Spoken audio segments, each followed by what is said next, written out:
The Lamp of Memory. Among the hours of his life to which the writer looks back with peculiar gratitude, as having been marked by more than ordinary fullness of joy or clearness of teaching, is one passed, now some years ago, near time of sunset, among the broken masses of pine forest which skirt the course of the Ain above the village of Champagnol in the Jura. It is a spot which has all the solemnity, with none of the savageness, of the Alps, where there is a sense of a great power beginning to be manifested in the earth, and of a deep and majestic concord in the rise of the long low lines of piny hills, the first utterance of those mighty mountain symphonies, soon to be more loudly lifted and wildly broken along the battlements of the Alps. But their strength is as yet restrained, and the far-reaching ridges of pastoral mountain succeed each other like the long and sighing swell which moves over quiet waters from some far-off stormy sea. And there is a deep tenderness pervading that vast monotony. The destructive forces and the stern expression of the central ranges are alike withdrawn. No frost-ploughed, dust-encumbered paths of ancient glacier fret the soft Jura pastures. No splintered heaps of ruin break the fair ranks of her forest. No pale, defiled, or furious rivers send their rude and changeful ways among her rocks. Patiently, eddy by eddy, the clear green streams wind along their well-known beds, and under the dark quietness of the undisturbed pines there spring up, year by year, such company of joyful flowers as I know not the like of among all the blessings of the earth. It was springtime too, and all were coming forth in clusters, crowded for very love. There was room enough for all, but they crushed their leaves into all manner of strange shapes, only to be nearer each other. There was the wood anemone, star after star, closing every now and then into nebulae, and there was the oxalis, troop by troop, like virginal processions of the Mois de Marie. The dark vertical clefts in the limestone choked up with them as with heavy snow, and touched with ivy on the edges, ivy as light and lovely as the vine, and, ever and anon, a blue gush of violets, and cowslip bells in sunny places. And in the more open ground the vetch, and comfrey, and mezereon, and the small sapphire buds of the polygala alpina, and the wild strawberry, just a blossom or two, all showered amidst the golden softness of deep, warm, amber-coloured moss. I came out presently on the edge of the ravine.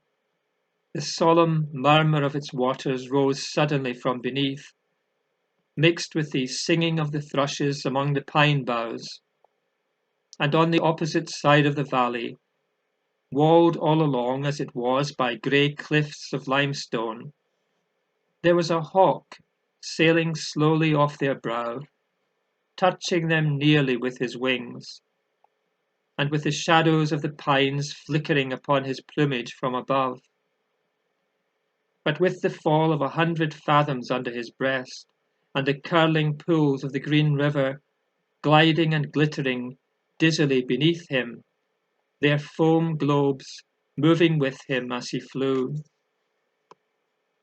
It would be difficult to conceive a scene less dependent upon any other interest than that of its own secluded and serious beauty. But the writer well remembers the sudden blankness and chill which were cast upon it when he endeavoured, in order more strictly to arrive at the sources of its impressiveness, to imagine it for a moment as seen in some aboriginal forest of the new continent. The flowers in an instant lost their light, the river its music, the hills became oppressively desolate.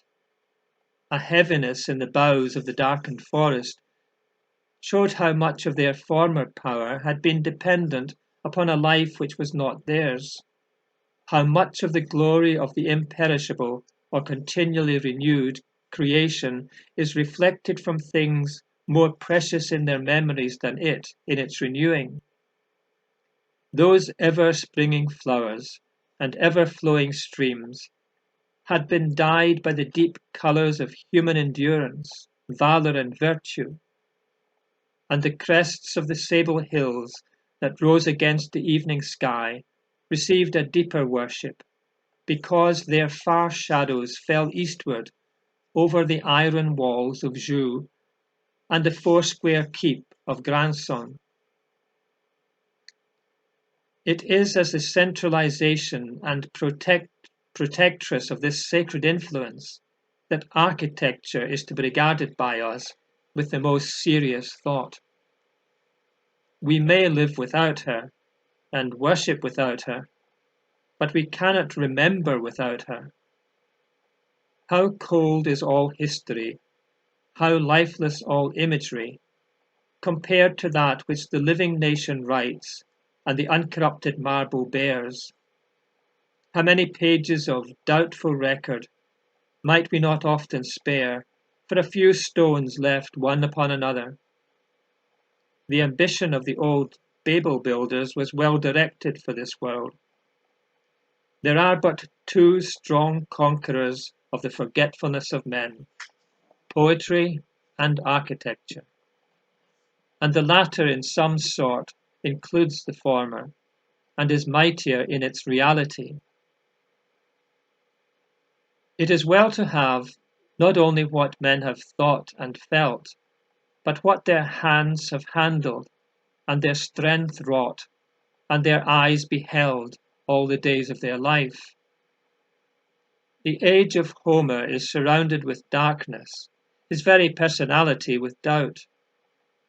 Not so that of Pericles. And the day is coming when we shall confess that we have learned more of Greece out of the crumbled fragments of her sculpture than even from her sweet singers or soldier historians. And if indeed there be any profit in our knowledge of the past, or any joy in the thought of being remembered hereafter, which can give strength to present exertion, or patience to present endurance, there are two duties respecting national architecture, whose importance it is impossible to overrate. The first, to render the architecture of the day historical, and the second, to preserve as the most precious of inheritances that of past ages. It is in the first of these two directions that memory may truly be said to be the sixth lamp of architecture. For it is in becoming memorial or monumental that a true perfection is attained by civil and domestic buildings. And this partly as they are, with such a view, built in a more stable manner, and partly as their decorations are consequently animated by a metaphorical or historical meaning. As regards domestic buildings, there must always be a certain limitation to views of this kind in the power as well as in the hearts of men. Still, I cannot but think it an evil sign of a people when their houses are built to last for one generation only. There is a sanctity in a good man's house which cannot be renewed in every tenement that rises on its ruins. And I believe that good men would generally feel this, and that having spent their lives happily and honourably, they would be grieved at the close of them to think that the place of their earthly abode, which had seen and seemed almost to sympathize in all their honour, their gladness, or their suffering, that this, with all the record it bare of them, and of all material things that they had loved and ruled over, had set the stamp of themselves upon, was to be swept away as soon as there was room made for them in the grave. That no respect was to be shown to it, no affection felt for it, no good to be drawn from it by their children. That though there was a monument in the church, there was no warm monument in the hearth and house to them. That all that they ever treasured was despised, and the places that had sheltered and comforted them were dragged down to the dust. I say that a good man would fear this, and that far more a good son, a noble descendant, would fear doing it to his father's house. I say that if men lived like men indeed, their houses would be temples, temples which we should hardly dare to injure, and in which it would make us holy to be permitted to live.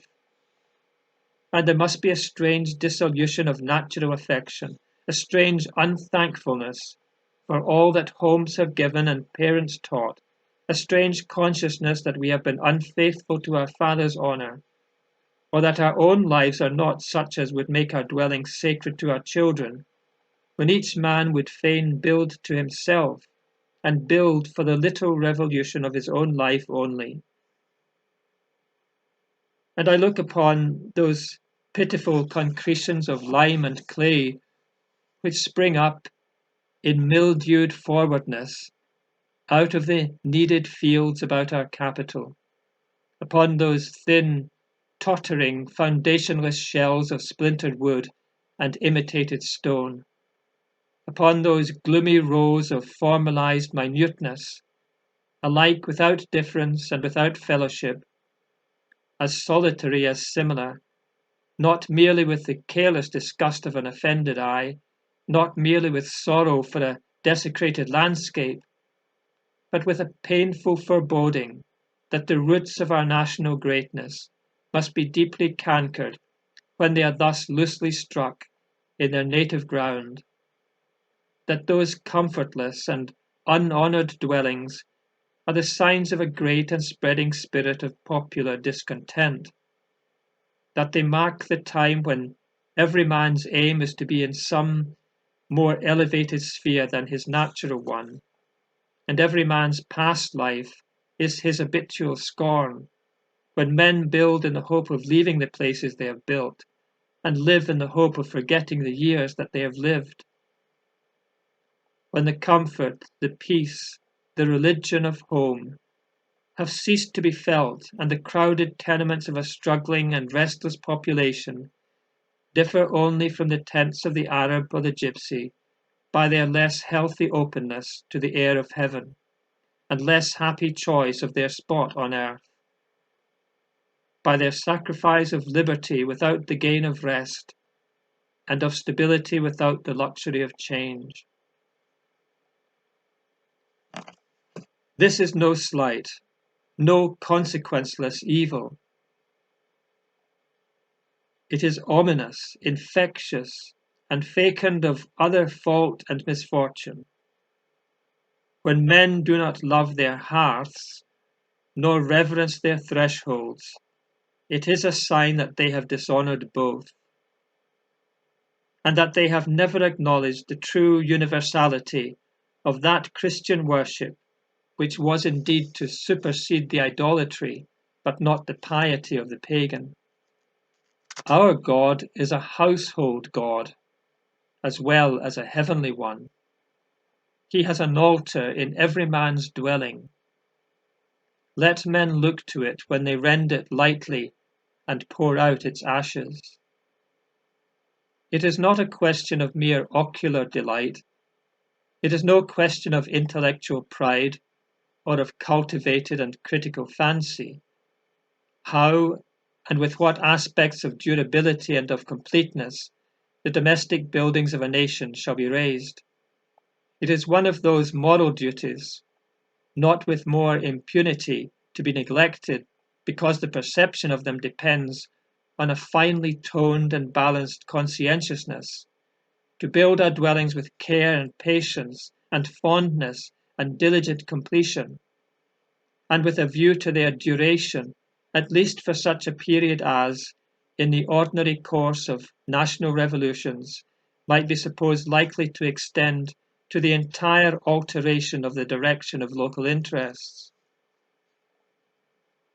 This at the least, but it would be better if, in every possible instance, men built their own houses on a scale commensurate rather with their condition at the commencement than their attainments at the termination of their worldly career, and built them to stand as long as human work at its strongest can be hoped to stand, recording to their children what they had been, and from what, if so it had been permitted them, they had risen.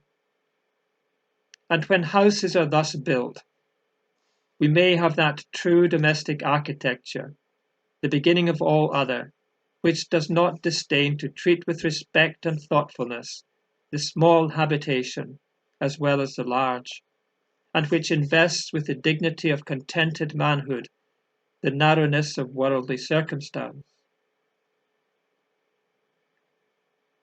I look to this spirit of honourable, proud, peaceful self-possession, this abiding wisdom of contented life, as probably one of the chief sources of great intellectual power in all ages, and beyond dispute, as the very primal source of the great architecture of old Italy and France. To this day, the interest of their fairest cities depends not on the isolated richness of palaces, but on the cherished and exquisite decoration of even the smallest tenements of their proud periods. The most elaborate piece of architecture in Venice is a small house at the head of the Grand Canal, consisting of a ground floor with 2 stories above, 3 windows in the first and 2 in the second. Many of the most exquisite buildings are on the narrower canals and of no larger dimensions. One of the most interesting pieces of 15th century architecture in North Italy is a small house in a back street behind the marketplace of Vicenza. It bears date 1481, and the motto Il n'est rose sans épines. It has also only a ground floor and 2 stories, with 3 windows in each, separated by rich flowerwork and with balconies supported, the central one by an eagle with open wings, the lateral ones by winged griffins standing on cornucopiae.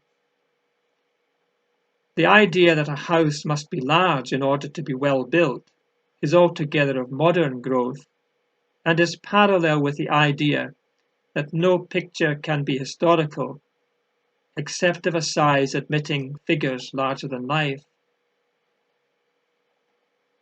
I would have, then, our ordinary dwelling houses built to last and built to be lovely, as rich and full of pleasantness as may be, within and without. With what degree of likeness to each other in style and manner, I will say presently under another head, but at all events, with such differences as might suit and express each man's character and occupation, and partly his history. This right over the house, I conceive, belongs to its first builder, and is to be respected by his children, and it would be well that blank stones should be left in places, to be inscribed with a summary of his life and of its experience, raising thus the habitation into a kind of monument, and developing into more systematic instructiveness that good custom which was of old universal, and which still remains among some of the Swiss and Germans, of acknowledging the grace of God's permission to build and possess a quiet resting place, in such sweet words as may well close our speaking of these things. I have taken them from the front of a cottage lately built among the green pastures which descend from the village of Grindelwald to the lower glacier.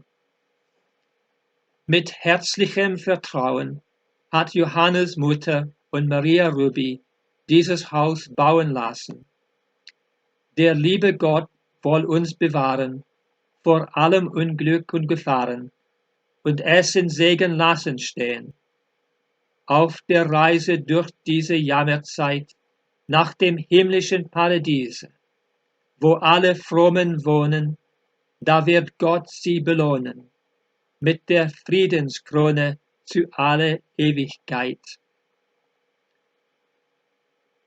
Translated as, with heartfelt trust have Johannes Mutter and Maria Ruby had this house built. The dear God will shield us from all misfortune and danger. And let it stand in blessedness on this journey through this time of sorrow to the heavenly paradise, where all good people dwell. There will God reward them with the crown of peace to all eternity. In public buildings, the historical purpose should be still more definite. It is one of the advantages of Gothic architecture. I use the word Gothic in the most extended sense as broadly opposed to classical, that it admits of a richness of record altogether unlimited. Its minute and multitudinous sculptural decorations afford means of expressing, either symbolically or literally, all that need be known of national feeling or achievement. More decoration will indeed be usually required than can take so elevated a character, and much even in the most thoughtful periods has been left to the freedom of fancy, or suffered to consist of mere repetitions of some national bearing or symbol. It is, however, generally unwise, even in mere surface ornament, to surrender the power and privilege of variety which the spirit of Gothic architecture admits. Much more in important features, capitals of columns or bosses, and string courses, as of course in all confessed bas-reliefs. Better the rudest work that tells a story or records a fact than the richest without meaning. There should not be a single ornament put upon great civic buildings without some intellectual intention. Actual representation of history has in modern times been checked by a difficulty, mean indeed but steadfast, that of unmanageable costume. Nevertheless, by a sufficiently bold imaginative treatment and frank use of symbols, all such obstacles may be vanquished, not perhaps in the degree necessary to produce sculpture in itself satisfactory, but at all events so as to enable it to become a grand and expressive element of architectural composition. Take, for example, the management of the capitals of the Ducal Palace at Venice. History as such was indeed entrusted to the painters of its interior, but every capital of its arcades was filled with meaning. The large one, the cornerstone of the whole, next the entrance, was devoted to the symbolization of abstract justice. Above it is a sculpture of the Judgment of Solomon, remarkable for a beautiful subjection in its treatment to its decorative purpose. The figures, if the subject had been entirely composed of them, would have awkwardly interrupted the line of the angle and diminished its apparent strength, and therefore in the midst of them, entirely without relation to them, and indeed actually between the executioner and interceding mother, there rises the ribbed trunk of a massive tree, which supports and continues the shaft of the angle, and whose leaves above overshadow and enrich the whole. The capital below bears among its leafage a throned figure of justice, Trajan doing justice to the widow, Aristotle che die lege, and one or two other subjects now unintelligible from decay.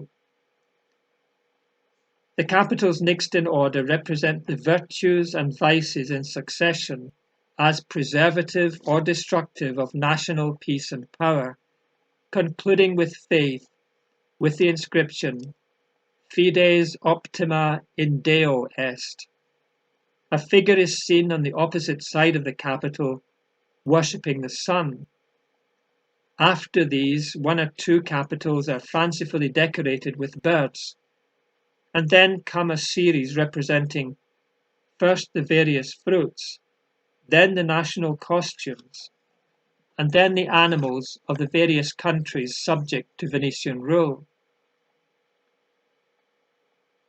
Now, not to speak of any more important public building, let us imagine our own India house adorned in this way by historical or symbolical sculpture, massively built in the first place, then chased with bas-reliefs of our Indian battles, and fretted with carvings of oriental foliage, or inlaid with oriental stones, and the more important members of its decoration composed of groups of Indian life and landscape, and prominently expressing the phantasms of Hindu worship in their subjection to the cross.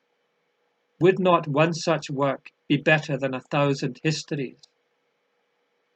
If, however, we have not the invention necessary for such efforts, or if, which is probably one of the most noble excuses we can offer for our deficiency in such matters, we have less pleasure in talking about ourselves, even in marble, than the continental nations, at least we have no excuse for any want of care in the points which ensure the building's endurance. And as this question is one of great interest in its relations to the choice of various modes of decoration, it will be necessary to enter into it at some length. The benevolent regards and purposes of men in masses seldom can be supposed to extend beyond their own generation. They may look to posterity as an audience, may hope for its attention, and labour for its praise. They may trust to its recognition of unacknowledged merit, and demand its justice for contemporary wrong. But all this is mere selfishness, and does not involve the slightest regard to, or consideration of, the interest of those by whose numbers we would fain swell the circle of our flatterers, and by whose authority we would gladly support our presently disputed claims. The idea of self-denial for the sake of posterity, of practicing present economy for the sake of debtors yet unborn, of planting forests that our descendants may live under their shade, or of raising cities for future nations to inhabit, never, I suppose, efficiently takes place among publicly recognized motives of exertion. Yet these are not the less our duties, nor is our part fitly sustained upon the earth, unless the range of our intended and deliberate usefulness include not only the companions, but the successors of our pilgrimage. God has lent us the earth for our life. It is a great entail. It belongs as much to those who are to come after us, and whose names are already written in the book of creation, as to us. And we have no right, by anything that we do or neglect, to involve them in unnecessary penalties, or deprive them of benefits which it was in our power to bequeath. And this the more because it is one of the appointed conditions of the labour of men that, in proportion to the time between the seed sowing and the harvest, is the fullness of the fruit, and that generally, therefore, the farther off we place our aim, and the less we desire to be ourselves the witnesses of what we have laboured for, the more wide and rich will be the measure of our success. Men cannot benefit those that are with them as they can benefit those who come after them. And of all the pulpits from which human voice is ever sent forth, there is none from which it reaches so far as from the grave. Nor is there, indeed, any present loss in such respect for futurity. Every human action gains in honour, in grace, in all true magnificence, by its regard to things that are to come. It is the far sight, the quiet and confident patience that above all other attributes separate man from man and near him to his Maker. And there is no action nor art whose majesty we may not measure by this test. Therefore, when we build, let us think that we build forever. Let it not be for present delight nor for present use alone.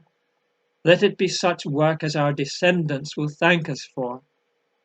And let us think as we lay stone on stone that a time is to come when those stones will be held sacred because our hands have touched them, and that men will say as they look upon the labour and wrought substance of them, "See, this our fathers did for us."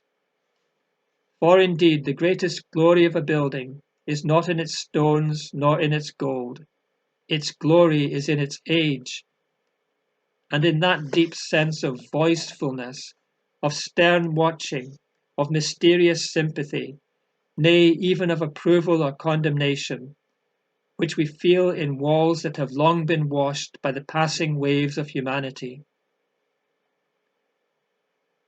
It is in their lasting witness against men, in their quiet contrast with the transitional character of all things, in the strength which, through the lapse of seasons and times, and the decline and birth of dynasties, and the changing of the face of the earth, and of the limits of the sea, maintains its sculptured shapeliness for a time insuperable, connects forgotten and following ages with each other, and half constitutes the identity, as it concentrates the sympathy of nations.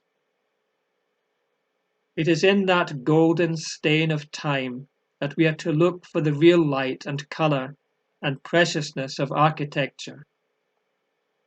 And it is not until a building has assumed this character, till it has been entrusted with the fame and hallowed by the deeds of men, till its walls have been witnesses of suffering and its pillars rise out of the shadows of death, that its existence, more lasting as it is than that of the natural objects of the world around it, can be gifted with even so much as these possess of language and of life. Do not let us talk then of restoration. The thing is a lie from beginning to end. You may make a model of a building as you may of a corpse, and your model may have the shell of the old walls within, as your cast might have the skeleton. With what advantage I neither see nor care. But the old building is destroyed, and that more totally and mercilessly than if it had sunk into a heap of dust or melted into a mass of clay. More has been gleaned out of desolated Nineveh than ever will be out of rebuilt Milan. But, it is said, there may come a necessity for restoration. Granted. Look the necessity full in the face and understand it on its own terms. It is a necessity for destruction. Accept it as such, pull the building down, throw its stones into neglected corners, make ballast of them or mortar if you will, but do it honestly, and do not set up a lie in their place. And look that necessity in the face before it comes, and you may prevent it. The principle of modern times, a principle which I believe, at least in France, to be systematically acted on by the Masons in order to find themselves work, as the Abbey of St. Ouen was pulled down by the magistrates of the town by way of giving work to some vagrants, is to neglect buildings first and restore them afterwards. Take proper care of your monuments, and you will not need to restore them. A few sheets of lead put in time upon a roof, A few dead leaves and sticks swept in time out of a watercourse will save both roof and walls from ruin. Watch an old building with an anxious care, guard it as best you may, and at any cost from every influence of dilapidation. Count its stones as you would jewels of a crown, set watches about it as if at the gates of a besieged city. Bind it together with iron where it loosens, stay it with timber where it declines.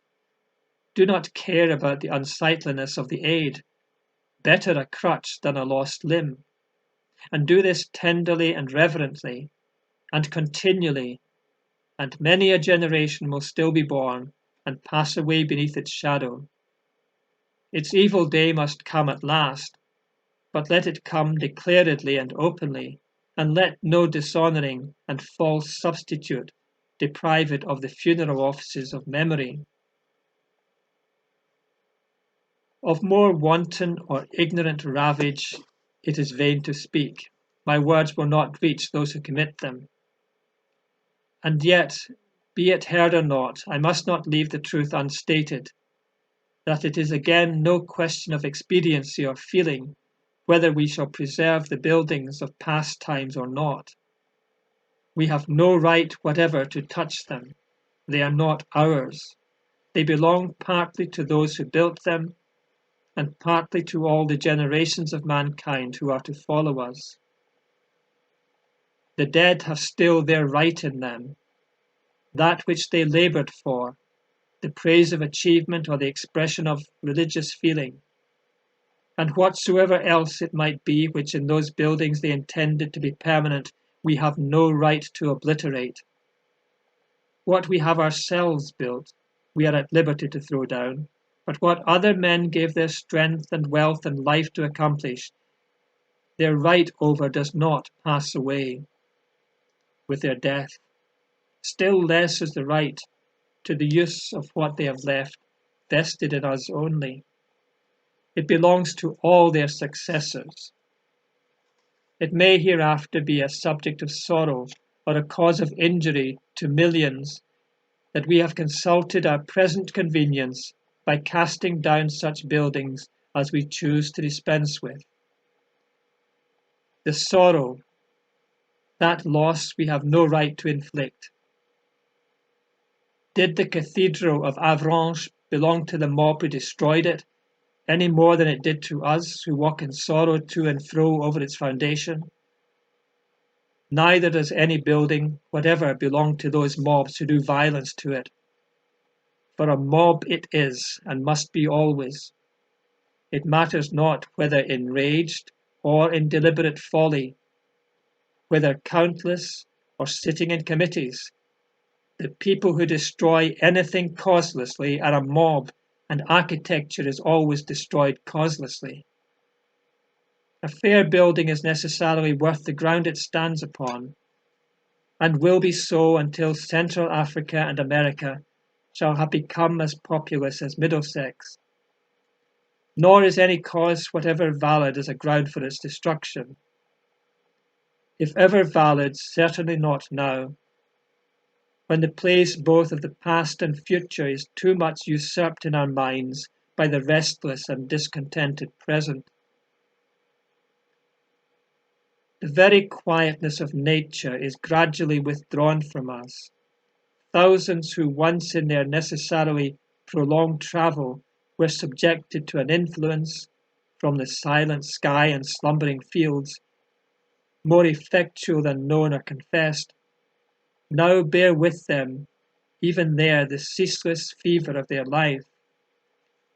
And along the iron veins that traverse the flame of our country, beat and flow the fiery impulses of its exertion, hotter and faster every hour.